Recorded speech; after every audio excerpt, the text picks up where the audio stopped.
여러분은 구원받았다. 이것을 어떻게 좀 잘 설명을 하시겠습니까? 오늘 성경 본문에 의하자면 구원받았다. 이것은 그리스도 안에서 새로운 생명을 받고 태어난 사건을 가리켜 구원을 받았다. 그러니까 이건 단순한 것이 아닙니다. 오늘 저와 여러분들이 구원받으셨는데 이 구원받은 사건은 내가 그리스도 안에서 새로운 생명을 받고 태어난 그 사건이다라고 하는 것이죠. 그래서 우리 에베소서 2장 8절의 말씀을 우리 그런 의미에서 한번 읽어보겠습니다. 에베소서 2장 8절입니다. 시작. 너희는 그 은혜에 의하여 믿음으로 말미암아 구원을 받았으니 이것은 너희에게서 난 것이 아니요 하나님의 선물이야. 여기 보시면 오늘 저와 여러분들이 구원받으셨는데 구원받았다. 이것이 무엇인가? 내가 그리스도 안에서 새로운 생명을 받고 태어난 사건이다. 그래서 이 사건은 사람이 줄 수가 없어요. 그래서 오늘 성경 본문은 너무나 명확하게 내가 그리스도 안에서 새로운 생명을 받은 사건, 이 사건이 하나님께서 여러분들에게 주신 하나님의 선물이다. 그리고 우리가 구원받은 사건을 가리켜 조금 더 디테일하게 우리 에베소서 2장 10절, 오늘 본문도 다시 한 번 더 10절입니다. 시작. 우리는 그가 만드신 바라 그리스도 예수 안에서 선한 일을 위하여 지으심을 받은 자니 이는 하나님이 전에 예비하사 우리로 그 가운데서 행하게 하려 하심이라. 여기 보시면 그가 만드신 바라 그리스도 안에서 새로운 생명을 받은 사건을 가리켜 예수 그리스도께서 오늘 저와 여러분들을 만드신 바라. 구원받은 사람은 다시 말하자면 다시 만들어진 존재, 나라고 하는 존재는, 구원받은 나라고 하는 존재는 다시 만들어진 존재, 그들은 그리스도 안에서 지으심을 받은 자다라고 하는 것입니다. 그래서 성경 원문에 보시면 그리스도 안에서 지으심을 받은 자, 이것을 성경 원어 히라보에서는 포이에마라고 하는데요, 다 같이 한번 저를 따라해 보시고 포이에마. 이 포이에마는 정말 아름다운 작품 중에 작품을 가리켜 포이에마라고 합니다. 그런데 나는 내 자신을 내가 어떻게 생각하든지 간에 상관없어요. 내가 나를 어떻게 생각하는지 상관없이 구원받은 여러분들은 하나님의 가장 놀라운 아름다운 작품 가운데 작품, 이것이 그리스도께서 만드신 바라. 이 포이에마에서 영어의 포임이라고 하는 시, 아름다운 작품이라고 하는 단어가 나오게 되었습니다. 그렇습니다. 나는 정말 구원받은 존재라. 이것은 그리스도 안에서 하나님께서 나에게 생명을 주셨는데 그리스도 안에서 새로운 지으심을 받은 나라고 하는 존재는 포이에마, 하나님의 최고의 아름다운 작품 중에 작품이다. 우리가 그리스도를 영접하고 새로운 생명을 받아들이는 그 순간 우리는 하나님의 아름다운 작품으로 만들어져 가는 것이다 라고 하는 것이죠. 여러분, 최근에 아주 참 아기를 보셨습니까? 여러분, 제가 제 방에 그 옷장이 있어요. 그 옷장을 열면 여러 가지 이제 옷이 있는데 제일 이 앞에 이게 딱 있는데 뭐가 있냐면 저희 아이들 돌잔치 때 이렇게 선물로 드린 수건이 있어요. 수건. 그게 뭐 10년 넘게 보관하는데 저한테는 가장 중요한 보물이에요. 보물.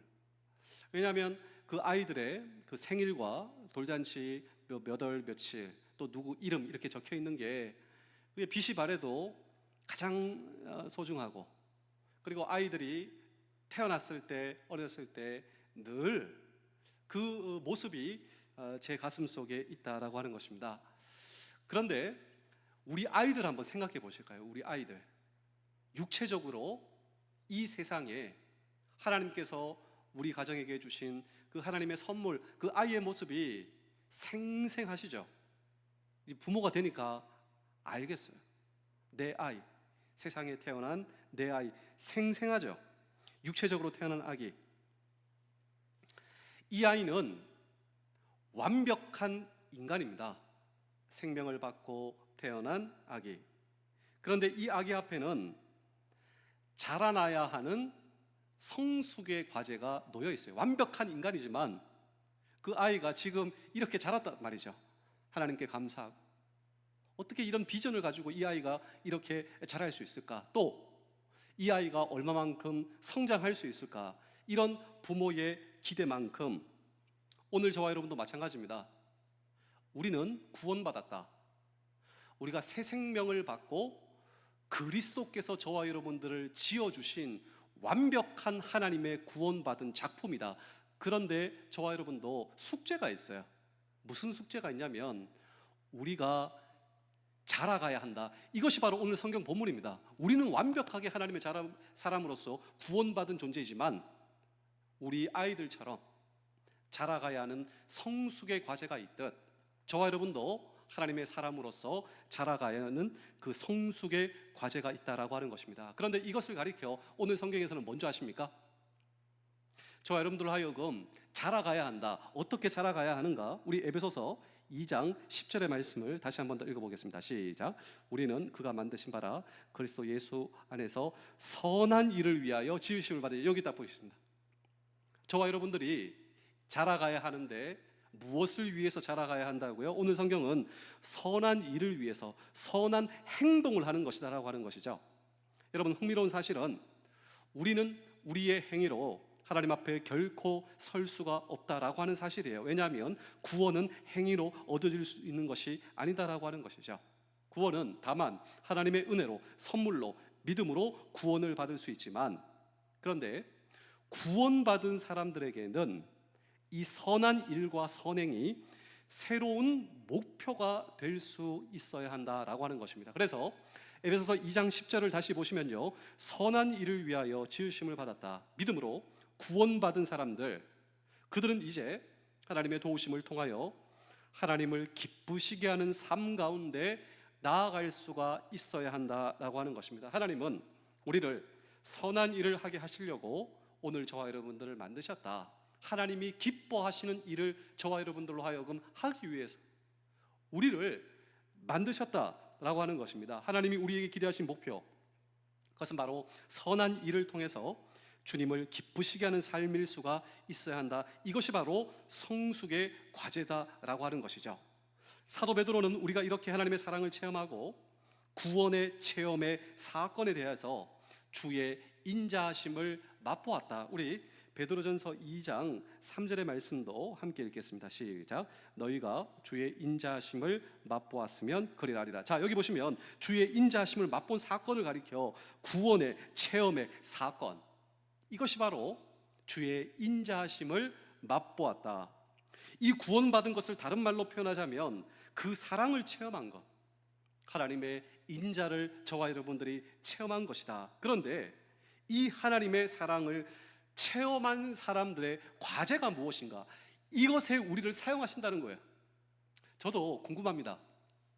뭐가 궁금하냐면 제가 어떻게 쓰임받을지. 근데 분명한 사실은 무엇이냐면요, 이것을 통해서 알 수 있어요. 이것은 저뿐만이 아니라 저와 여러분들이 남은 평생 하나님께서 우리를 어떻게 인도해 주실 것인가. 베드로전서 2장 2절의 말씀을 다 같이 읽어보겠습니다. 시작. 갓난 아기들 같이 순전하고 신령한 젖을 사모하라. 이런 그로 말미암아 너희로 구원에 이르도록 자라게 하려 함이라. 자, 여기 보시면 구원받았다라고 하는 말은 우리가 성자가 되었다라고 하는 말이 아닙니다. 이것은 그리스도인이 되었다. 어린 아이가 태어나면 말씀을 드렸지만 완벽한 인간이에요. 어린 아이도 완벽한 인간이지만 어린아이는 아직도 인간다운 인간이 되기 위해서 성장의 과제가 그의 앞에 놓여져 있다라고 하는 것이죠. 우리도 그리스도인이 되었습니다. 구원을 받았습니다. 그럼에도 불구하고 우리의 구원은, 여러분, 우리가 하나님의 자녀로서 성장해 나가야 된다. 구원의 완성을 위해 자라가야 한다라고 하는 것입니다. 그래서 우리 베드로전서 2장 2절의 말씀을 보시면 갓난 아기들 같이 순정하고 신령한 젖을 사모하라. 이는 그로 말미암아 너희로 구원에 이르도록 자라게 하려 함이라. 이것이 하나님의 기대입니다. 이것이 바로 하나님께서 저와 여러분들을 인도해 주시는 하나님의 인도하심이다라고 하는 것이죠. 하나님의 격려다라고 하는 사실을 우리에게 던지고 있다라고 하는 것입니다. 그렇다면 오늘 저와 여러분들이 어떻게 하면 잘 자라갈 수 있을까? 오늘 성경 본문은 버릴 것이 있다, 그리고 붙잡아야 할 것이 있다. 한번 생각해 보실까요? 우리가 구원받은 사람으로서 하나님께서 이 방면에 우리를 사용하여 주실 텐데요, 우리가 구원에 이르도록 잘 성숙하고 성장하기 위해서 과연 내가 버릴 것이 있다면 무엇일까? 그리고 내가 붙잡아야 할 것이 있다면 무엇일까? 라고 하는 질문을 오늘도 우리는 이 성경 본문 속에 던지고 오후 예배 함께 주의 음성을 들을 때 첫 번째로 버릴 것이 있는데요, 어린아이가 걷기 위해서 걷기 전 단계 기어다니는 이 습관을 버려야 하듯 우리가 구원에 이르도록 잘 자라가기 위해서 오늘 저와 여러분들이 버려야 할 것, 이 버릴 것, 베드로전서 2장 1절의 말씀, 우리 베드로전서 2장 1절의 말씀을 다 함께 읽겠습니다. 시작. 그러므로 모든 악독과 모든 기만과 외식과 시기와 모든 비방하는 말을 버리고. 자, 여기 버릴 것이 5가지가 있을 때, 이것을 정말 버릴 수 있을 때 우리가 잘 자라갈 수 있다. 다른 말로 표현하자면 이것을 버리지 못하기 때문에 우리가 자라가는 이 성장의 여러 가지 이 과정이 더딜 수 있다라고 하는 것이죠. 첫 번째로 보실까요? 첫 번째로 악독입니다. 오늘 저와 여러분들 악독을 버려야 되는데요, 이것은 악의, 사람들에 대한 악한 의지와 생각을 저와 여러분들이 버릴 수가 있어야 한다라고 하는 것이죠. 그러니까 생각을 통하여서도 남을 해치려고 하는 생각과 마음, 이것을 악의라고 하는 것입니다. 그리스도인들은 이웃을 세워주기 위함, 그리스도인들이란 이웃을 축복해주기 위함. 그런데 우리가 사람을 해하고자 한다면 하나님께서 결코 기뻐하시지 않는다라고 하는 것이죠.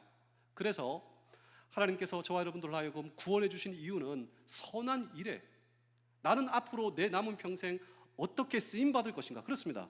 하나님께서 저와 여러분들을 통하여 하나님께서 기뻐하신 일에 우리를 사용하여 주세요. 하나님의 선한 일을 위해서 우리를 구원해 주셨기 때문에 분명한 사실이에요. 앞으로 우리는 어떻게 될 것인가? 하나님께서 기뻐하신 일에 저와 여러분들을 사용하여 주시는데요, 그렇습니다.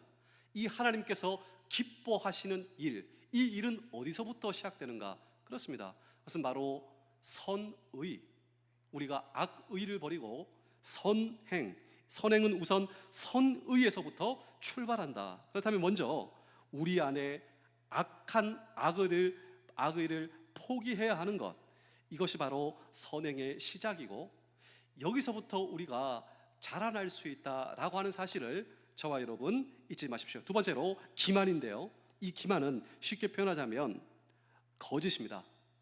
우리가 거짓을 포기할 때 오늘 저와 여러분들이 자라갈 수 있다라고 하는 것입니다. 성경은 사탄을 묘사할 때 거짓의 아비, 그런데 하나님을 묘사할 때 하나님은 진실하신 분, 우리 하나님은 성실하신 분. 그래서 여러분 한자를 마음속으로 한번 써보실 텐데요, 우리 하나님은 어떤 하나님이신가? 성실하신 하나님. 그런데 이 성실할 성을 한자로 한번 써보실까? 어렵지 않아요. 말씀언, 그리고 옆에다가 이룰성, 이것이 바로 성실할 성. 그런데 이 성실할 성이 한자로 봐서도 말한 것을 이룬다. 우리 하나님은 어떤 하나님이신 줄 아십니까?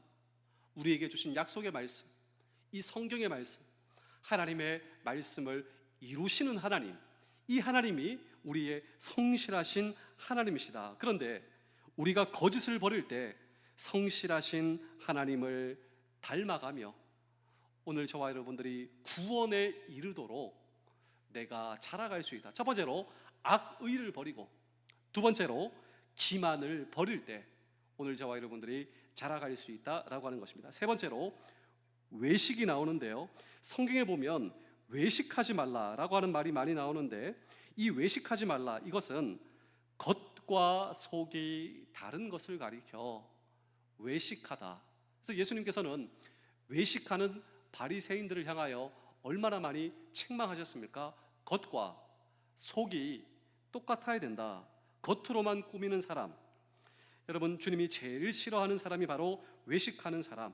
하나님께서 오늘 저와 여러분들의 내면의 소리에 더욱 충실할 것을 말씀하신다라고 하는 것이죠. 우리가 만약 선행을 행할 때에도 만약 보이기 위해서만 선행을 한다면 진정한 의미에서의 선행이 될 수 없다. 그것은 아마도 외식이 될 수 없다. 하나님이 인정할 수 없는 것 말이죠.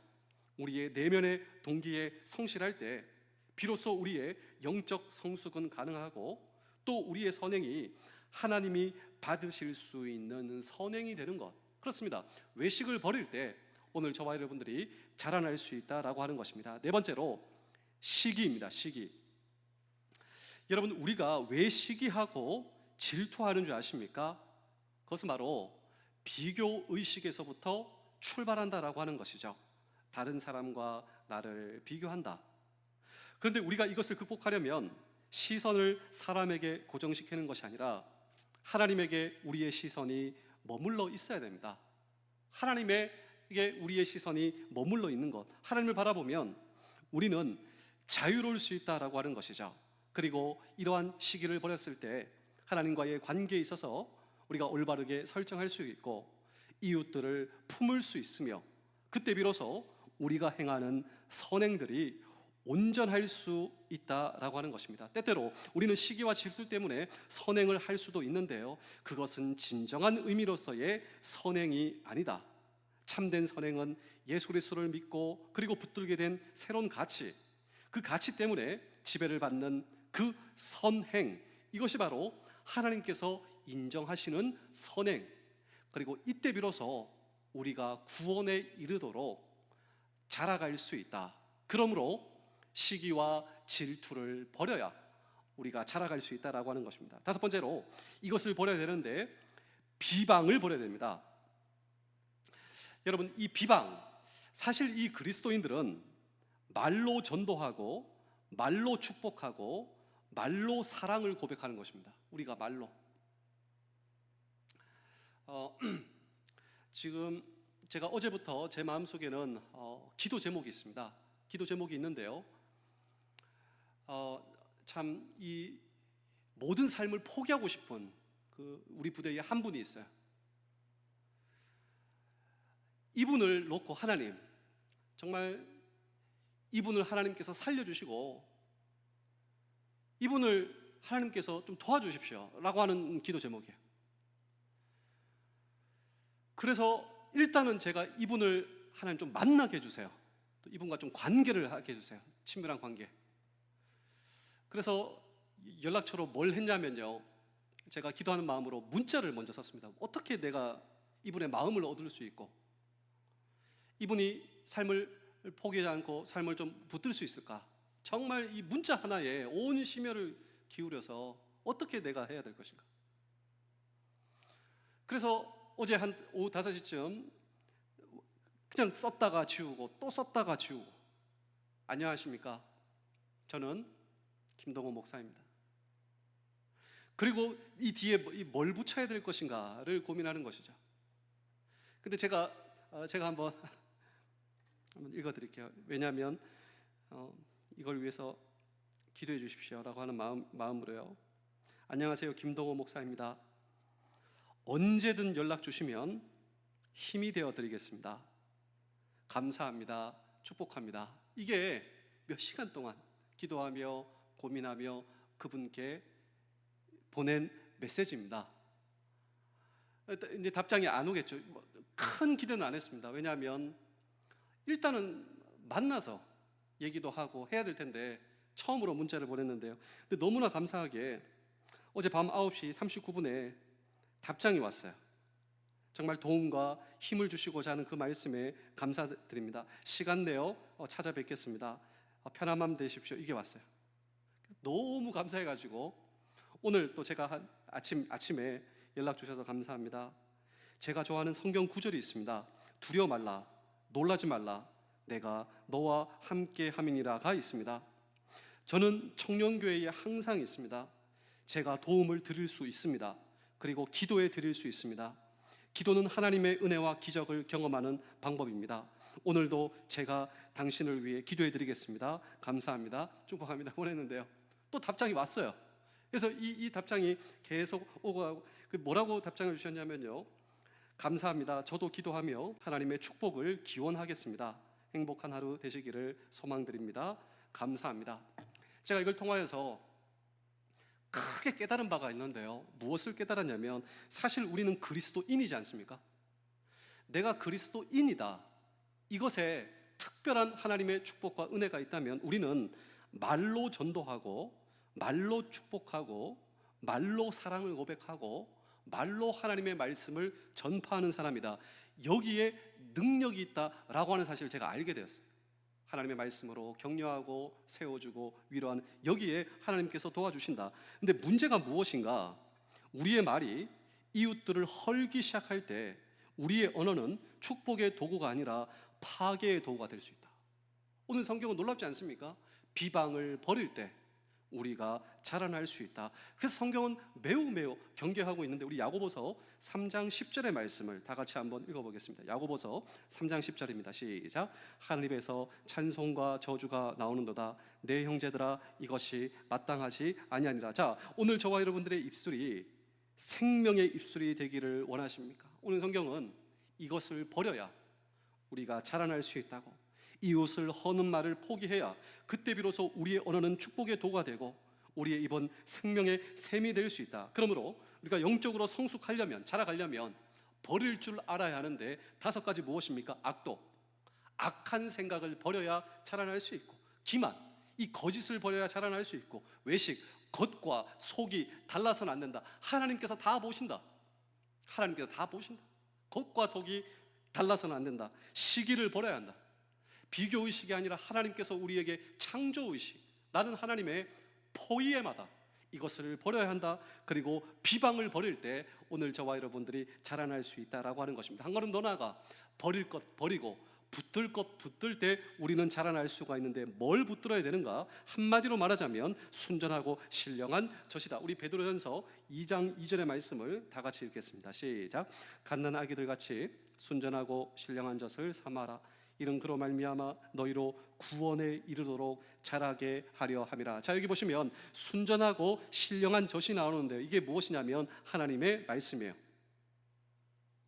여러분, 갓난 아기가 젖을 먹지 않고 자라날 수 없듯이, 그리스도 안에서 새로운 생명으로 태어난 하나님의 사람들은 하나님의 말씀을 먹지 않고는 자랄 수가 없다. 그러니까 우리는 하나님의 말씀을 먹어야 한다. 이 하나님의 말씀이 하나님의 백성들의 영적인 밥이다. 예수님도 사람이 떡으로만 사는 것이 아니요 하나님의 말씀으로 살 것이다. 우리 베드로전서 1장 23절의 말씀도 함께 읽겠습니다. 시작. 너희가 거듭난 것은 썩어질 씨로 된 것이 아니요 썩지 아니할 씨로 된 것이니 살아있고 항상 있는 하나님의 말씀으로 되었니라. 자, 여기 보시면 너희가 거듭난 것, 오늘 저와 여러분들이 어떻게 거듭났는가? 여러분, 놀라운 사실인데요, 우리가 하나님의 말씀으로 거듭나였다라고 하는 것이죠. 하나님의 말씀의 생명의 씨앗이 내 인생과 내 마음과 내 삶 가운데, 그 하나님의 말씀이 오늘 저와 여러분들로 하여금 거듭나게 하였다. 그런데 여기서 끝나는 것이 아니에요. 베드로전서 2장 2절을 다시 한번 보실까요? 베드로전서 2장 2절. 가난하기를 같이 순전하고 신령한 젖을 삼아라. 이는 그로 말미암아 너희로 구원에 이르도록 자라게 하려 합니다. 하나님의 말씀은 2가지죠. 우리로 하여금 거듭나게 하고, 그리고 거듭난 저와 여러분들이 동일한 하나님의 말씀으로 자라나게 한다. 이 말씀은 우리를 거듭나게 하실 뿐만 아니라 이 말씀은 우리로 영적으로 어떻게 해요? 자라나게 한다. 그래서 말씀을 붙들지 않는 신앙의 성숙은 결코 이루어질 수 없다라고 하는 것입니다. 건강한 아이면 아이일수록 엄마의 젖을 사모하듯 건강한 그리스도인일수록 말씀을 사모하는데, 그렇다면 말씀을 사모하는 인생 어떻게 가능할 것인가? 그것도 역시 5가지다라고 하는 것입니다. 첫 번째로 말씀을 들으셔야 됩니다. 우리 로마서 10장 17절의 말씀을 읽겠습니다. 시작. 그러므로 믿음은 들음에서 나며 들음은 그리스도의 말씀으로 말미암으니라. 자, 자주 말씀을 듣는 기회를 가지셔야 되죠. 그래서 예배의 자리에 오늘 저와 여러분들이 머물러 있어야 한다. 말씀의 자리에 머물러 있어야 된다.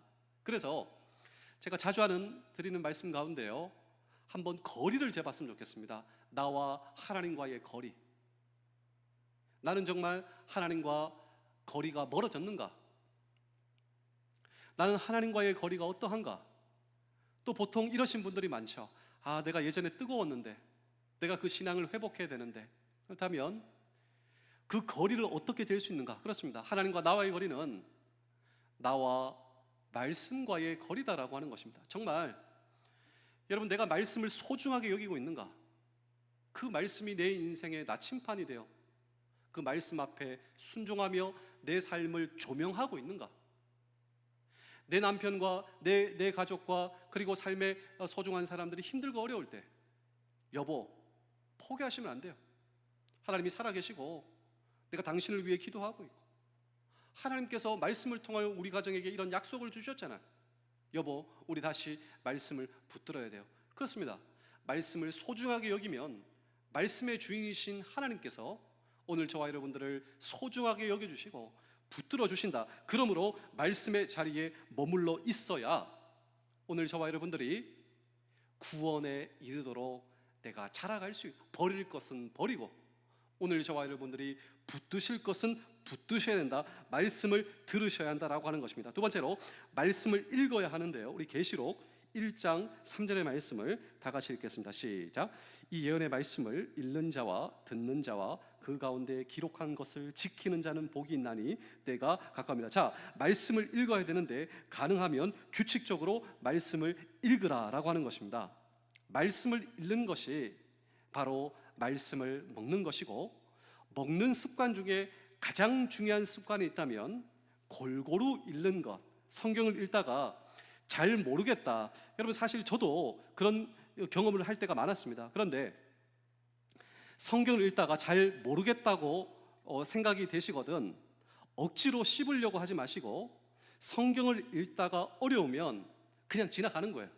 읽으면서 지나가면서 나중에라도 내가 이 말씀을 깨닫게 되고 연결되는 그런 체험을 하게 된다라고 하는 것이죠. 그래서 참 놀랍게도 저도 성경 말씀이 이해가 되지 않을 때, 그리고 참 어려운 부분이 있는데 시간이 가고 말씀을 읽는 것을 포기하지 않고 말씀의 자리에 머물러 있을 때 이 말씀들이 다 연결이 되고 또 깨닫게 되는 아주 큰 이 은혜의 체험을 한 적이 있습니다. 그러므로 여러분, 말씀을 읽으셔야 한다라고 하는 것이죠. 세 번째로 말씀을 연구하시고 공부하셔야 된다. 우리 사도행전 17장 11절의 말씀을 읽겠습니다. 시작. 베레아에 있는 사람들은 데살로니가에 있는 사람들보다 더 너그러워서 간절한 마음으로 말씀을 받고 이것이 그런가 하여 날마다 성경을 상고하므로. 자, 이것이 바로 성경을 연구하는 것이다라고 하는 것인데요, 바울이 전도하던 중 가장 훌륭한 교회 중에 하나가 데살로니가 교회, 소문난 교회. 근데 이 베레아 지역에 가보니까 더 열정적이에요. 하나님의 말씀에 대해서 더 말씀을 사모하고, 그래서 이렇게 표현하고 있지 않습니까? 그들은 말씀을 받을 때 더 간절히 받고 이 말씀이 정말 그런가 하여 말씀을 상고하고 연구할 때 우리로 하여금 하나님께서 구원에 이르도록 자라게 하신다. 그러므로 말씀을 연구하고 공부하셔야 자라간다. 네 번째로 말씀을 암송하셔야 되는데요, 이 말씀이 온전히 내 것이 되기 위해서 마음판에 새겨야 한다라고 하는 것입니다. 하나님의 말씀을 내 마음에 새긴다. 그런데 하나님의 말씀을 내 마음에 새기는 방법이 무엇인가? 우리 시편 119편 11절의 말씀을 함께 읽겠습니다. 시작. 내가 주께 범죄하지 아니하려 하여 주의 말씀을 내 마음에 두었나이다. 주의 말씀을 내 마음에 두었다. 이것을 말씀을 암송하는 것이다 라고 하는 것입니다. 말씀을 암송하면 이 말씀이 내 마음에 새겨지는 것이다. 그럴 때 오늘 저와 여러분들이 자라갈 수 있다. 다섯 번째로 말씀을 묵상하는 것이다. 들은 말씀을 묵상하며 읽은 말씀을 연구하는 말씀, 암송하는 말씀을 묵상해야 된다. 어떤 분이 이 묵상을 가리켜 소의 되새김질과 같다. 소는 한 번만 맞고 끝내는 것이 아니라 위에 집어넣었다가 다시 꺼내죠. 시편 기자는 주의 말씀을 주야로 묵상하도다. 묵상은 언제든지 할 수 있어요. 그래서 모세는 자신의 후계자인 여호수아에게 하나님의 말씀에 묵상이야말로 인생을 가장 성공적으로 살아갈 수 있는 비밀이다. 우리 마지막으로 우리 여호수아 1장 8절의 말씀을 다 같이 한번 읽어보겠습니다. 시작. 이 율법책을 내 입에서 떠나지 말게 하며 주야로 그것을 묵상하여 그 안에 기록된 대로 다 지켜 행하라. 그리하면 내 길이 평탄하게 될 것이며 내가 형통하리라. 자, 이 형통하리라를 영어 버전의 성경을 보시면 You will succeed. 네가 형통하게 될 것이다. 그렇습니다. 하나님의 말씀이죠. 하나님의 말씀을 듣고 읽고 연구하고 암송하고 묵상하는 것은요, 사실 오늘 저와 여러분들의 인생 가운데 하나님의 말씀을 적용하기 위함입니다. 이 말씀을 내 삶으로 옮겨야 하며 순종해야 한다. 그리고 이 하나님의 말씀을 지켜 행할 때 이것이 순종이죠. 하나님의 말씀을 내 삶 속에 번역하는 것보다 위대한 번역 성경은 없어요. 어떤 분들은 킹 제임스 버전이 최고다. 어떤 분들은 이 NIV 영어 성경이 최고로 잘 된 번역이다. 어떤 분들은 개역 개정 성경이 최고다. 그런데 이 하나님의 말씀, 내가 듣고 읽고 순종하고 묵상하고 암송한 연구한 이 모든 하나님의 말씀을 내 삶으로 번역하고 내 삶 속에 적용하고 이 하나님의 말씀이 그때 비로소 길과 진리와 생명이 되지 않겠습니까? 비로소 순종할 때 이 말씀이 내 삶이 되고 능력이 되고 우리의 삶을 변화시키는, 그때 비로소 하나님이 기뻐하시는 일 가운데 사는 자신이 되는 것을 오늘 저와 여러분 발견하게 될 것입니다. 제가 마지막으로 한 편의 이야기를 들려드리고 오늘 설교를 마치겠습니다. 전에도 제가 말씀드린 적이 있는데요, 한 교회에서 축제를 하게 되었습니다. 이 교회는 여러 각 계층의 성도님들이 계셔가지고 유명한 배우, 그리고 정말 이 목소리가 정말 좋으신 배우가 있었어요. 그래서 이 배우가 특별 순서를 가지게 되었는데 그 순서가 무엇이냐면 하나님의 말씀을 낭독하는 것이었습니다. 어떤 하나님의 말씀을 낭독하냐면 시편 23편이죠. 그러니까 아주 유명한 배우, 그 최고의 목소리를 가지고 있었고 최고로 인지도가 있었던 그 유명한 배우가 그 교회 축제에서 시편 23편을 그냥 암송하는 모습을 한번 생각해 보십시오. 여호와는 나의 목자시니 내게 부족함이 없으리로라 라고 하는 이 하나님의 말씀을 또박또박하게, 또 얼마나 또 유명한 배우이자 최고의 목소리를 가지고 있으니 시편 23편 암송이 끝나자 그냥 우레와 같은 박수 소리가 나왔습니다. 모든 성도들이 감동을 받고 그리고 우레와 같은 박수. 근데 이분이 이제 인사를 하면서 하나 부탁을 하게 되었습니다. 무슨 부탁을 하게 되었냐면 이 자리에는 아프리카에서 30년 선교를 하시다 오신 선교사님이 계신 거예요. 그 선교사님에게 부탁을 했습니다. 이 유명한 배우가, 선교사님도 이 동일한 하나님의 말씀을 암송을 좀 부탁드리겠습니다. 선교사님이 수락을 한 거예요. 저도 하나님의 말씀을 암송해 보겠습니다. 전혀 다르죠. 한 분은 유명한 배우, 최고의 목소리. 이분이 이제 우리와 같은 박수를 받고 이제 선교사님이 나오셨는데 이 선교사님은요 얼굴이 새까만 거예요. 그냥 등도 굽었습니다. 30년 동안 아프리카에서 그때가 태양빛에 노출되니 피부가 그냥 다 갈라진 거예요. 갈라진 거예요. 쉰 목소리, 발음도 불분명합니다. 그리고 이 선교사님은 아프리카에서 선교하시다가 사모님을 거기 묻고 왔어요. 자식도 거기서 죽었어요. 근데 이 선교사님이 하나님의 말씀을 낭독하는데요, 쉰 목소리, 발음도 분명하지 못한 그런 목소리로 띄엄띄엄 하나님의 말씀을 낭독하는데요, 여호와는 나의 목자시니. 여러분, 장례가 조용하게 되었습니다. 사람들은 숨을 죽이며 그 하나님의 말씀을 듣다가 끝날 무렵 여기저기서 눈물 방울들이 쏟아져 나오기 시작했습니다. 숨죽어 우는 사람도 있어요. 내가 사망의 음침한 골짜기로 다닐지라도, 내가 해를 두려워하지 않을 것은 주께서 나와 함께 하심이라 라고 하는 이 하나님의 말씀이 이 선교사님들의 그 까랑까랑한 목소리, 그 쉰 목소리를 통하여서 암송되었다.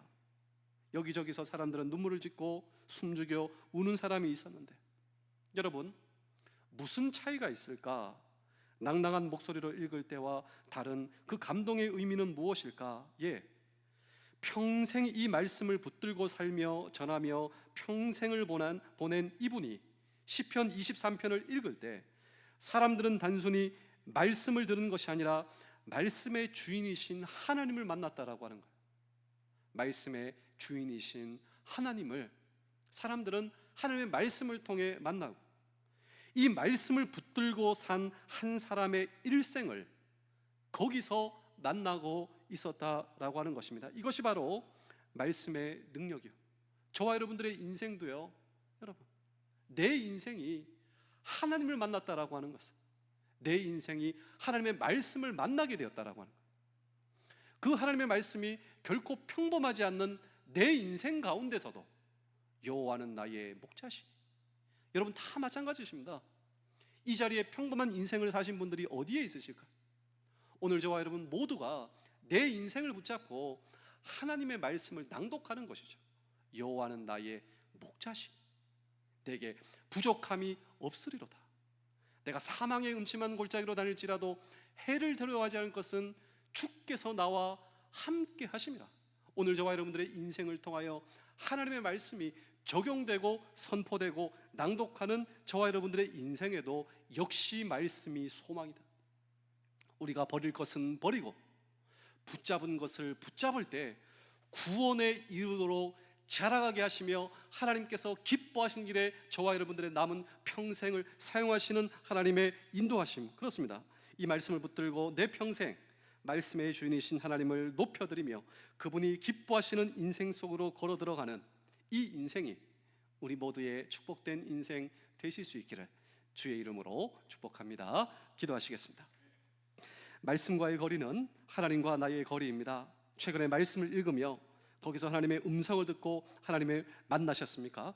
이 말씀이 나를 변화시킨 말씀이라면 주님, 나머지 내 인생 더 말씀을 붙들고 살게 도와주시고, 우리가 말씀을 붙들면 말씀이 우리를 붙들어 주실 줄로 믿습니다. 말씀이 우리를 만들기 시작하실 줄로 믿습니다. 하나님, 제가 좀 더 말씀 앞에 가까이 나아갈 수 있도록 주여 도와 주시옵소서. 감사드리오며 예수님의 이름으로 기도하옵나이다.